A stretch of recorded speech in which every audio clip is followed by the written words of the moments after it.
Hello everyone, welcome back to NC classes. Guys, आज की class में हम डिस्कस करने वाले हैं आयनिक बॉन्ड को डिटेल में। प्रीवियस क्लासेस में मैंने आपको एक रफ आइडिया दे दिया था कि आयनिक बॉन्ड होता क्या है। आज उसी को हम डिटेल में करेंगे। ठीक है, तो चलिए स्टार्ट करते हैं। टॉपिक है हमारा आज का आयनिक बॉन्ड।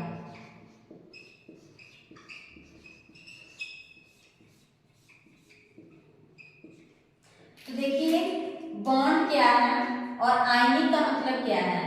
देखिए, बॉन्ड है का मतलब है यहाँ पे फोर्स ऑफ अट्रैक्शन। बॉन्ड होता ही क्या है, फोर्स ऑफ अट्रैक्शन। आयनिक का मतलब क्या है, बिटवीन दी आयंस। और आयंस क्या होते हैं पता है ना, चार्ज स्पीशीज।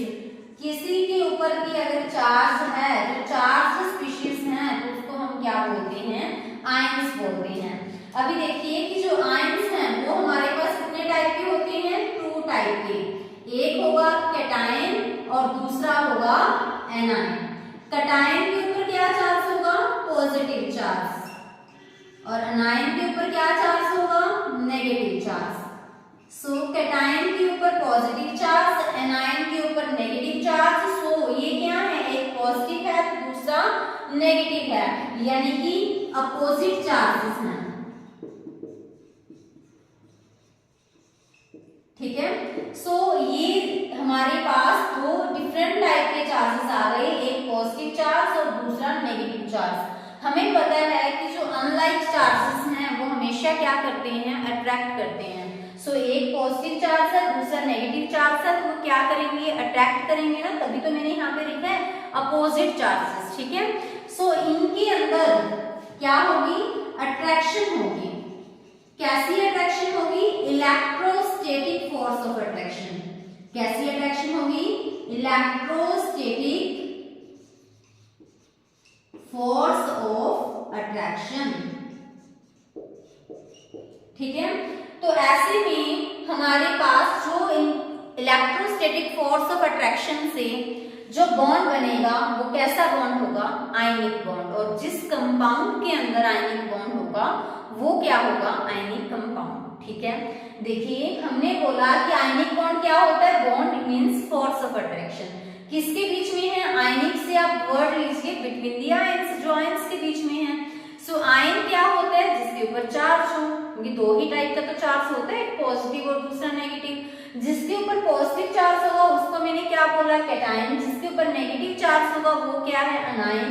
सो जो अपोजिट चार्जेस हैं उनके अंदर जो अट्रैक्शन होगी वो कैसी अट्रैक्शन है, इलेक्ट्रोस्टैटिक फोर्स ऑफ अट्रैक्शन। तो इट मींस 2 चार्जेस के अंदर, स्पेशली अपोजिट चार्जेस के अंदर जो इलेक्ट्रोस्टैटिक फोर्स ऑफ अट्रैक्शन है उसी को हम क्या कहेंगे, आयनिक बॉन्ड। और जिस कंपाउंड के अंदर आयनिक बॉन्ड होगा गाइस, उन कंपाउंड्स को हम क्या कहते हैं, आयनिक कंपाउंड। ठीक है, अभी देखिए, तो अगर मैं एग्जांपल लूं आपके पास, एक मैंने ले लिया सोडियम और दूसरा मैं ले लेती हूँ यहाँ पे क्लोरीन। ठीक है, अभी एटॉमिक नंबर बताइए इसका 11 और इसका कितना है, 17। क्लियर है, तो अगर मैं इसको in terms of A shell, L shell, M shell write करूं तो क्या होगा, 281 की कॉन्फ़िगरेशन होगी। और इसकी कॉन्फ़िगरेशन क्या है, 287, क्योंकि 17 ही हमारे पास एटॉमिक नंबर है। ठीक है, और दूसरा इसके ऊपर क्या है, कोई चार्ज नहीं है। तो जब तक किसी भी न्यूट्रल एटम है जिसके ऊपर कोई चार्ज ना हो, तो जितना उसका एटॉमिक नंबर होता है उतने ही उसके ऊपर क्या होते हैं, इलेक्ट्रॉन्स होते हैं। तो अभी मैंने क्या किया, यहाँ पे 17 इलेक्ट्रॉन्स रिप्रेजेंट कर दिए, यहाँ पे कितने हो गए, 11 इलेक्ट्रॉन। ठीक है, तो स्टेबिलिटी गेन करने के लिए क्या करेगा, देखो हमने प्रीवियस वीडियोस के अंदर भी डिस्कस किया है कि एटम हमेशा क्या अटेन करना चाहता है, स्टेबिलिटी। और स्टेबिलिटी भी कैसे, नियरेस्ट नोबल गैस कॉन्फ़िगरेशन को वो अटेन करना चाहता है। सो ये क्या करेगा, ये 1 इलेक्ट्रॉन क्या करेगा, लॉस करेगा। ठीक है, यहाँ पे मैंने माइनस लगाया जो कि यही दिखा रहा है कि ये 1 इलेक्ट्रॉन लॉस करेगा। लॉस करने के बाद इसने क्या बना लिया, Na+1। ठीक है, क्लियर है ना इतना आपको। अभी देखिए इसने क्या किया, ये भी तो गेन करना चाहेगा आर्गन की कॉन्फ़िगरेशन को, सो इसने वो इलेक्ट्रॉन क्या किया, गेन किया, और इसने क्या बना दिया, Cl-1। ठीक है, तो ये क्या हो गई, देखो एक चार्ज पॉजिटिव है, दूसरा नेगेटिव है। अगर मैं बात करूं यहाँ पे, तो अगर यहाँ पे मैं इसको राइट कर लूं Na+1 Cl-1, ठीक है, तो ये क्या है गाइस हमारे पास कैटायन, और दूसरा ये क्या है हमारे पास अनायन। तो इनके अंदर जो बॉन्ड बनेगा वो कैसा बॉन्ड होगा, आयनिक बॉन्ड। और जो NaCl है गाइस, जिसको हम टेबल सॉल्ट बोलते हैं, तो ये टेबल सॉल्ट किसका एग्जांपल है हमारे पास, आयनिक कंपाउंड। क्लियर है। अभी देखिए जब हमने क्या किया, जो ये M शेल है, M शेल जो कि यहाँ पे वैलेंस शेल है, आउटर मोस्ट शेल है, तो इस वैलेंस शेल के पास, आउटर मोस्ट शेल के पास कितने इलेक्ट्रॉन है, 1। तो ये 1 क्या होगा यहाँ पे, वैलेंस इलेक्ट्रॉन। ठीक है, तो स्टेबिलिटी गेन करने के लिए सोडियम ने क्या किया, जो आउटर मोस्ट शेल के इलेक्ट्रॉन को क्या कर दिया, लूज कर दिया। ठीक है, तो किसी भी आइसोलेटेड गैसियस एटम की बाहर वाले शेल से, यानी कि आउटर मोस्ट शेल से इलेक्ट्रॉन को अगर हमें निकालना है, हमें कुछ तो एनर्जी देनी पड़ेगी ना, तो उस एनर्जी को हम क्या बोलते हैं, आयनाइजेशन एंथैल्पी।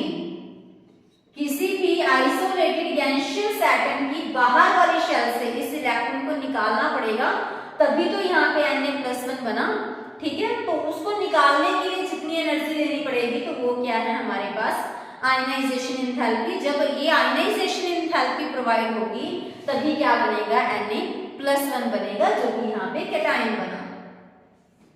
अभी देखिए ये क्या है, 287 की कॉन्फ़िगरेशन में है कौन, क्लोरीन। तो इसने एक इलेक्ट्रॉन एक्सेप्ट किया, तो इसने क्या बनाया, ये आयनाइन बन गया। ठीक है, अभी देखिए कि जैसे इसने इलेक्ट्रॉन एक्सेप्ट किया, हमने इसके अंदर इलेक्ट्रॉन को क्या किया, ऐड किया, तो एनर्जी क्या होगी, रिलीज होगी। तो जब एनर्जी रिलीज होती है, तो उसको हम क्या बोलते हैं, इलेक्ट्रॉन गेन एंथैल्पी।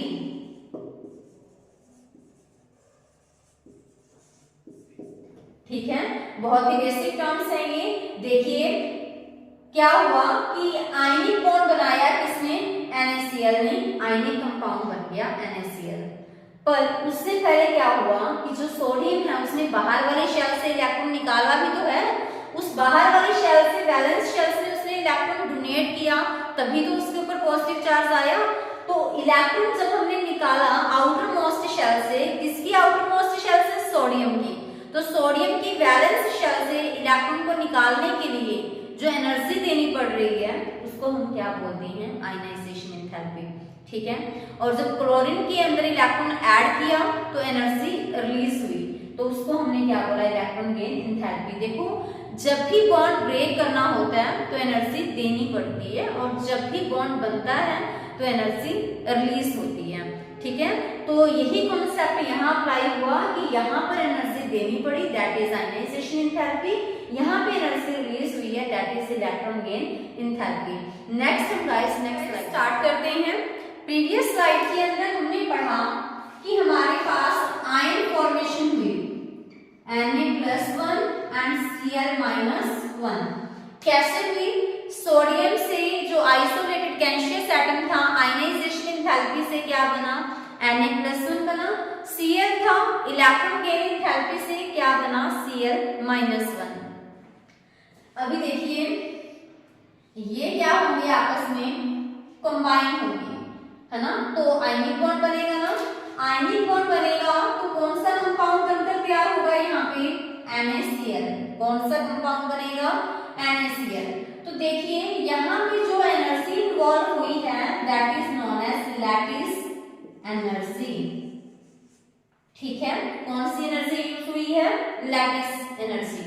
तो अभी देखिए जो NaCl है वो आयनिक कंपाउंड है।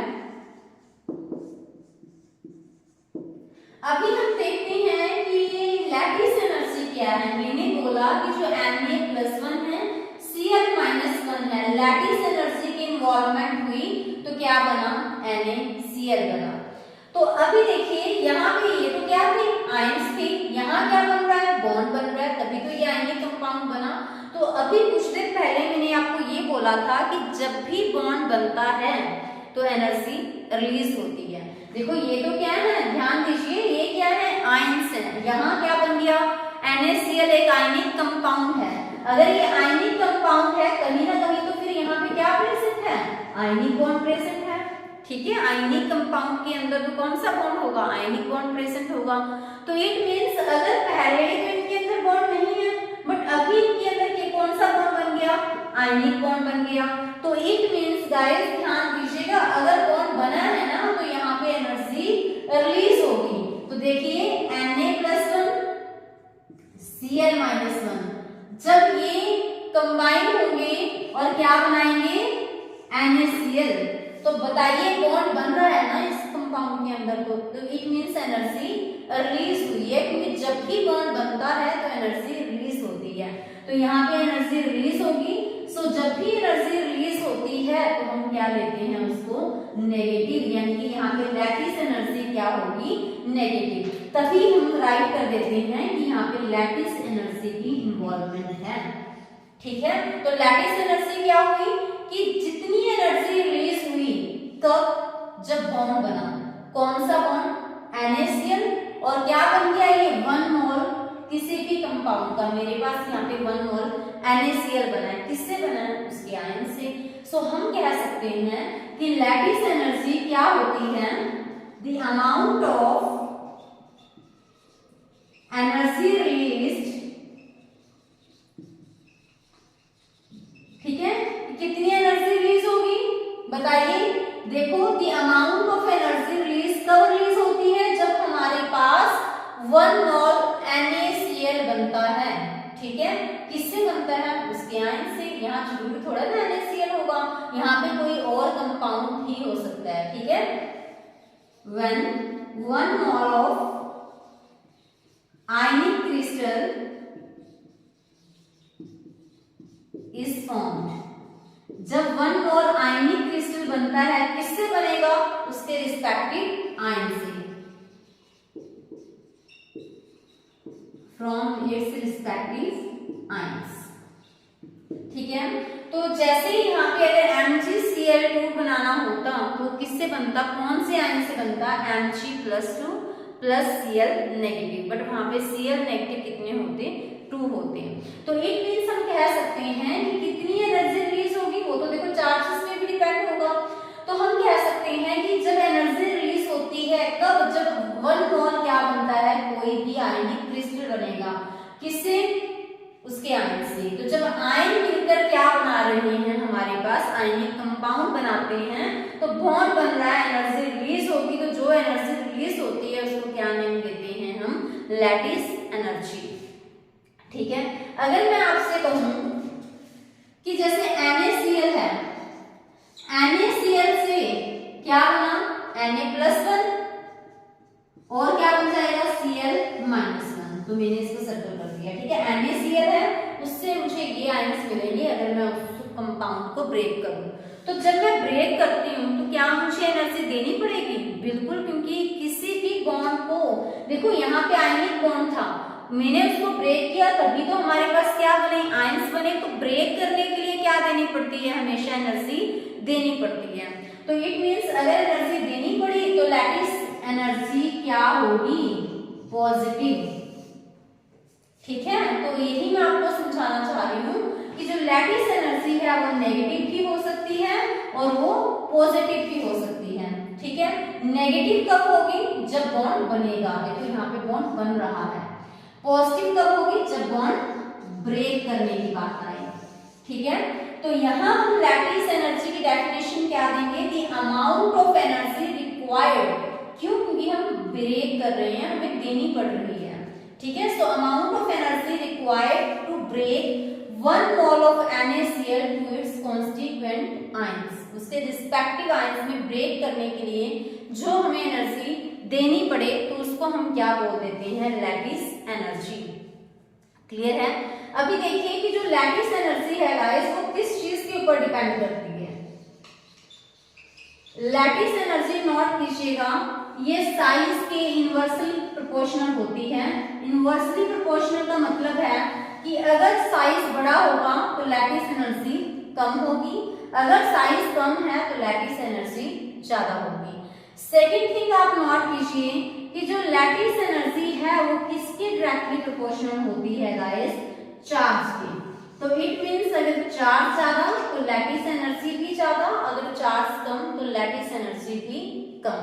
तो आई थिंक आपको क्लियर होगा। फिर हम नेक्स्ट स्लाइड में नेक्स्ट टॉपिक, चलिए गाइस करते हैं next topic, that is valency.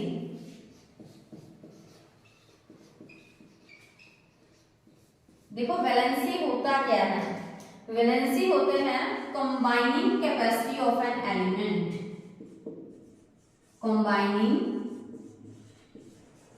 Capacity of an element, किसी भी एलिमेंट की कंबाइनिंग कैपेसिटी को ही हम क्या कह देते हैं, वैलेंसी। ठीक है, बट अभी हम किसकी बात कर रहे हैं, आयनिक कंपाउंड्स की। तो इसी वैलेंसी को ही हम क्या कहेंगे, इसी वैलेंसी को ही हम कहेंगे इलेक्ट्रोवैलेंसी। ठीक है, क्योंकि इलेक्ट्रोवैलेंसी देखो कैसे ध्यान रखोगे, क्योंकि जो आयनिक कंपाउंड होते हैं ना उसी का दूसरा नाम होता है क्या, इलेक्ट्रोवैलेंट कंपाउंड, इलेक्ट्रोवैलेंट कंपाउंड। सो अगर हम आयनिक बॉन्ड की बात कर रहे हैं तो वैलेंसी को ही हम क्या कह देते हैं, इलेक्ट्रोवैलेंसी। और कोवैलेंट कंपाउंड के केस में इसको हम क्या बोल देंगे, कोवैलेंसी। ठीक है, तो देखिए हमने बोला कि जो वैलेंसी है वो क्या होती है, combining capacity of an element. Means जब आयनिक बॉन्ड बना, हमें पता है ना कि एक कैटायन है एक एनायन है, तो कैटायन ने इलेक्ट्रॉन लॉस किए, है ना, कैटायन हमेशा इलेक्ट्रॉन को लूज करेगा ना, और जो एनायन जब बन रहा है तो वो कैसे बना, इलेक्ट्रॉन गेन करके। तो कितने इलेक्ट्रॉन लिए, कितने इलेक्ट्रॉन दिए एटम्स ने, ठीक है, सो दैट वो आयंस बना पाए, तो उसी को ही हम क्या कहेंगे, उसकी वैलेंसी।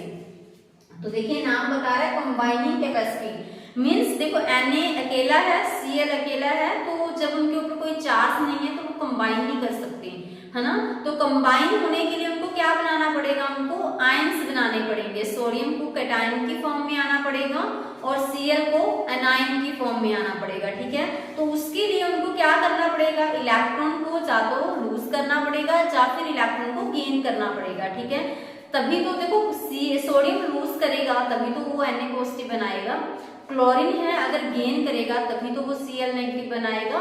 तो जितने इलेक्ट्रॉन्स उनको लेने देने पड़े उसी को हम क्या बोल देते हैं, इलेक्ट्रोवैलेंसी बोल देते हैं। ठीक है, तो अगर आपसे कहा जाए कि सोडियम की इलेक्ट्रोवैलेंसी बताइए, सोडियम का एटॉमिक नंबर 11 होता है, नीचे ही रिप्रेजेंट करेंगे, तो कितनी वैलेंसी आएगी सोडियम की, आज हमने सॉल्व भी किया था इसको, 1। क्लोरीन की कितनी आएगी, 1। अगर मैं मैग्नीशियम की बात करूं तो ये 2 इलेक्ट्रॉन को लॉस करेगा, अगर इसने 2 इलेक्ट्रॉन देने पड़ेंगे इसको, सो दैट ये क्या बना पाए, stable noble gas configuration attain कर पाए, तो ये Mg2 पॉजिटिव बनाएगा। तो इसी वजह से इसकी को इलेक्ट्रोवैलेंसी कितनी होगी गाइस, 2। ठीक है, एल्युमिनियम की अगर मैं बात करूं तो एल्युमिनियम क्या बनाएगा, Al3 पॉजिटिव, तो इसकी इलेक्ट्रोवैलेंसी भी क्या होगी, 3। ठीक है, तो अगर हम बात करें गाइस ऑक्सीजन, ऑक्सीजन किस क्या बनाता है अनायनिक फॉर्म में, O2 नेगेटिव, तो इसकी इलेक्ट्रोवैलेंसी कितनी रहेगी, 2।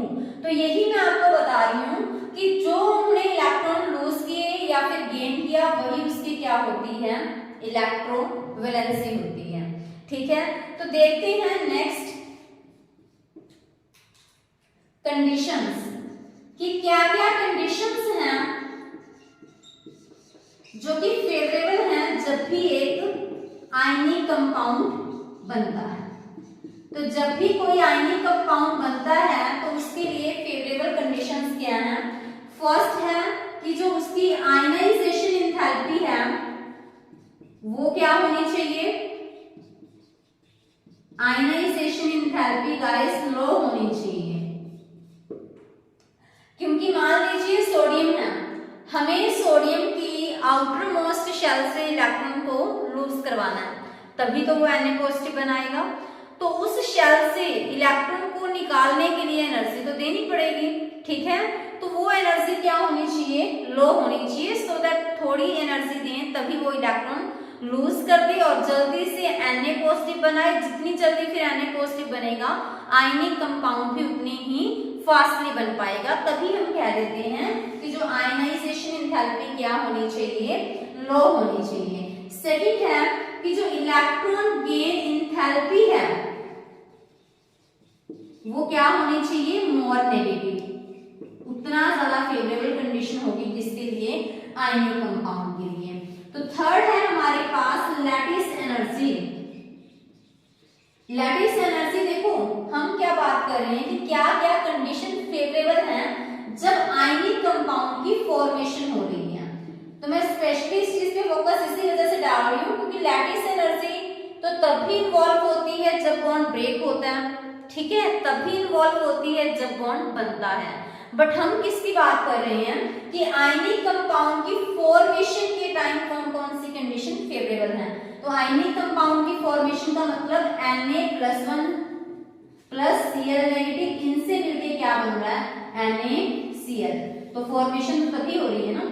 तो हमारे पास हमें पता बॉन्ड बनेगा अभी यहाँ पे, तो एनर्जी रिलीज होगी। तो इट मींस अगर लैटिस एनर्जी, ठीक है, अगर लैटिस एनर्जी क्या होगी, ज्यादा होगी, देन क्या होगा, जितनी लैटिस एनर्जी यहाँ पे ज्यादा होगी तो यहाँ पे बताइए बॉन्ड बना है ना, एनर्जी रिलीज हो रही है।